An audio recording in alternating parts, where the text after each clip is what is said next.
Assalamualaikum warahmatullahi wabarakatuh. Perkenalkan, nama saya Junanda Abimanyu. Saya merupakan mahasiswa di Universitas Mercubuana yang berkejuruan Teknik Informatika. Dan saat ini saya sedang menempuh semester 3. Baik, di sini saya ingin mempresentasikan mengenai tugas UAS yang diberikan Bu Vina pada saya. Kebetulan mata kuliahnya itu bernama Pengantar Kecerdasan Buatan dan di sini saya ingin menjelaskan tentang SVM. Jadi kita langsung masuk ke dalam materinya. Di sini tertera NIM saya. Kemudian apa itu SVM? SVM atau Super Vector Machine adalah salah satu metode yang biasanya digunakan untuk mengklasifikasikan ataupun regresi. SVM ini ditemukan oleh Vladimir N. Papnik dan Alexeia Cervonenkis pada tahun 1963. Dan sejak saat itu SVM telah digunakan untuk mengklasifikasikan teks, hypertext, dan gambar. SVM dapat bekerja dengan karakter tulisan tangan dan algoritma ini telah digunakan di laboratorium biologi untuk melakukan tugas seperti menyortir protein. Kemudian selanjutnya di sini ada jenis-jenis SVM. Yang pertama itu ada yang namanya SVM linear. SVM linear ini digunakan untuk data yang dipisahkan secara linear, yang berarti jika sebuah dataset dapat diklasifikasi menjadi dua kelas dengan menggunakan sebuah garis lurus atau tunggal, yang dimana garis lurus ini biasa disebut dengan hyperplane. Jadi di sini bisa dilihat pada gambar terdapat kotak berwarna biru dan lingkaran berwarna hijau. Nah, kedua gambar itu atau kedua bentuk ruang itu merupakan uh, cerminan kelas yang berbeda. Jadi ada kelas yang kotak berwarna biru dan ada kelas yang lingkaran berwarna hijau. Yang nantinya dari kedua kelas tersebut akan dipisahkan oleh garis lurus yang biasa disebut dengan hyperplane. Kemudian ada satu jenis lagi yaitu SVM nonlinear. Nah, jadi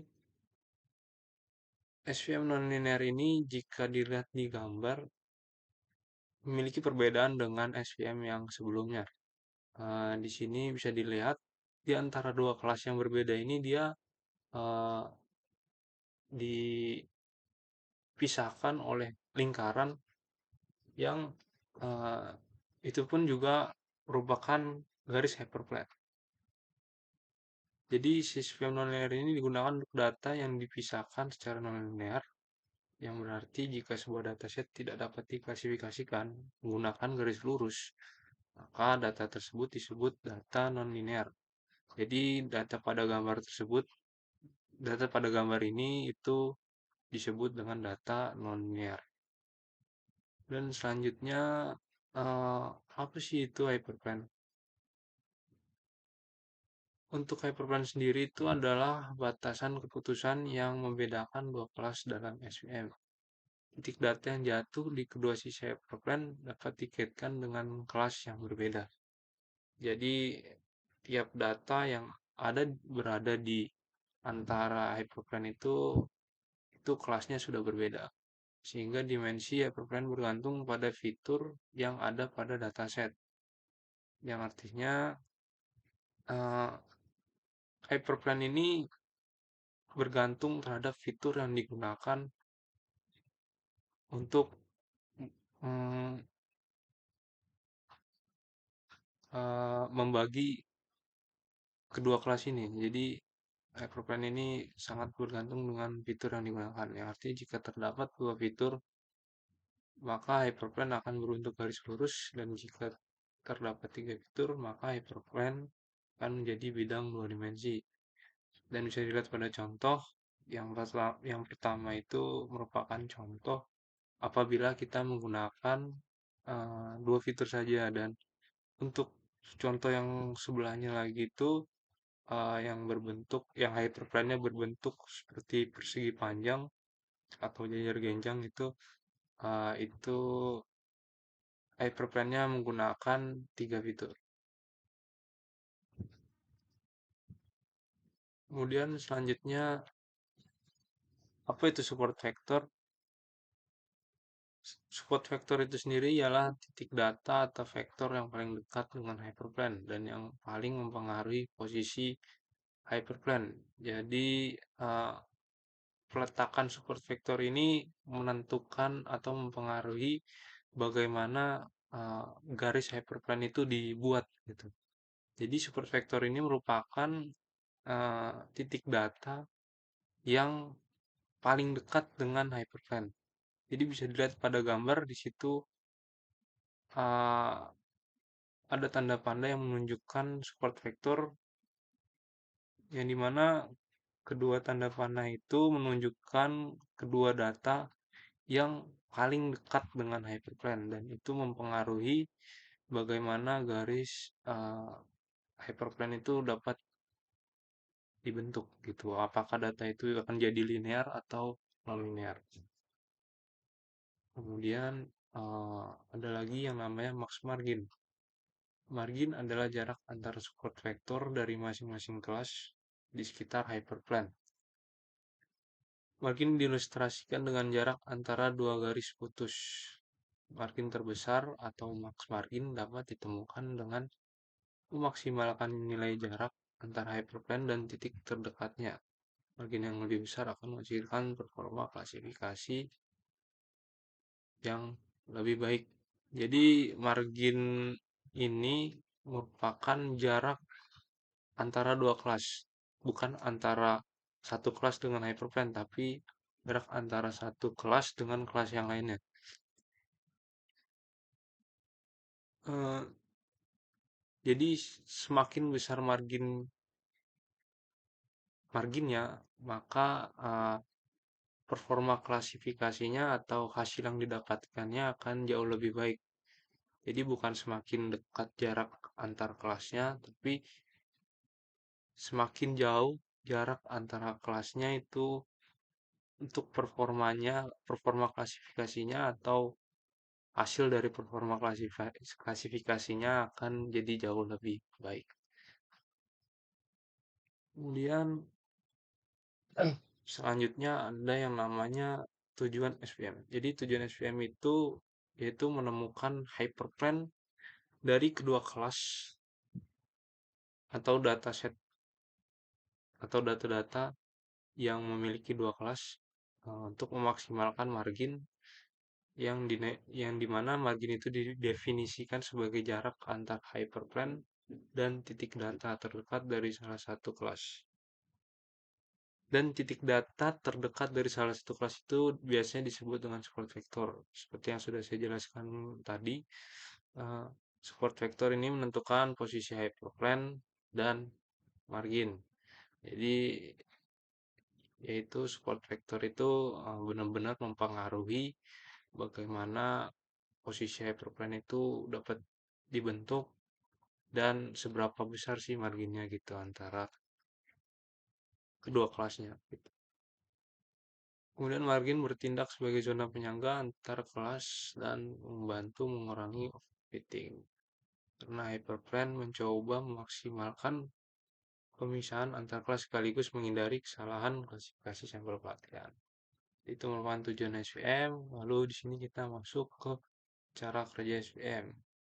Bisa dilihat pada gambar eh, jika diibaratkan kita memiliki sebuah dataset yang dimana dataset tersebut berisi kotak berwarna merah dan juga lingkaran yang berwarna biru. Support vector machine akan digunakan untuk mencari garis ideal yang membagi kedua kelas dataset tersebut. Jadi, support vector di antara dua kelas tersebut akan menentukan bagaimana garis yang ideal garis hyperplane yang ideal untuk memisahkan kedua kelas tersebut. Sehingga pada gambar tersebut terdapat dua kandidat garis yang dimana ada garis berwarna hijau dan garis berwarna kuning.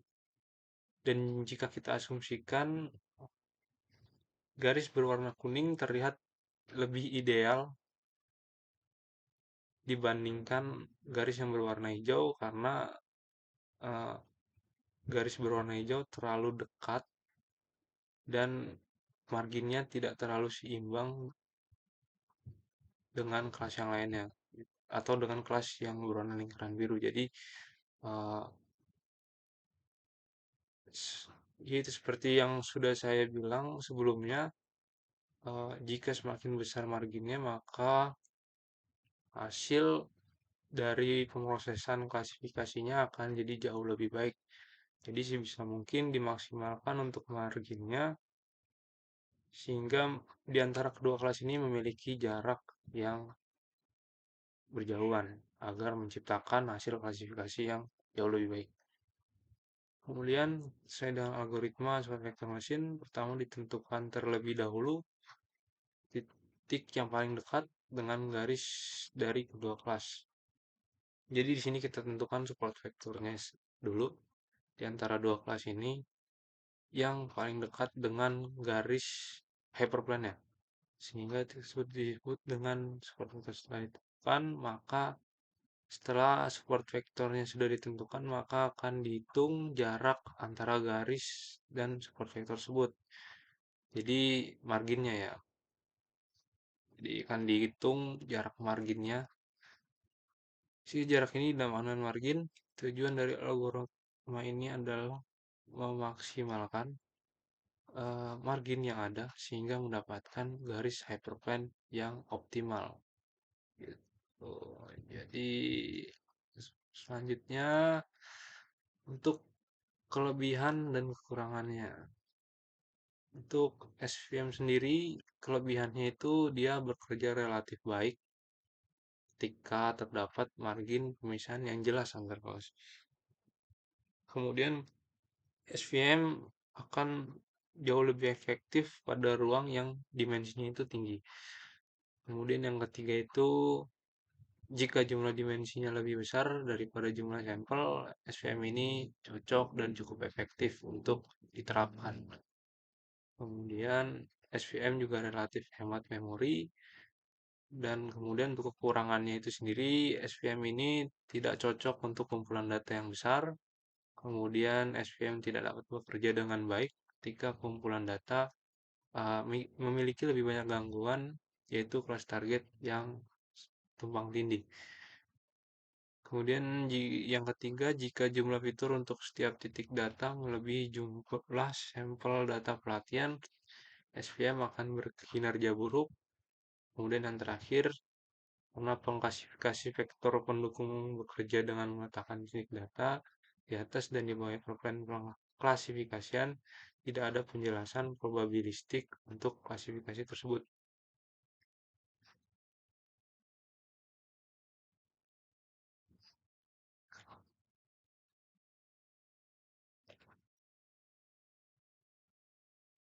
Kemudian selesai. Hmm, jadi itulah pemaparan mengenai SVM. Mungkin saya akhiri, kurang lebihnya mohon maaf. Wassalamualaikum warahmatullahi wabarakatuh.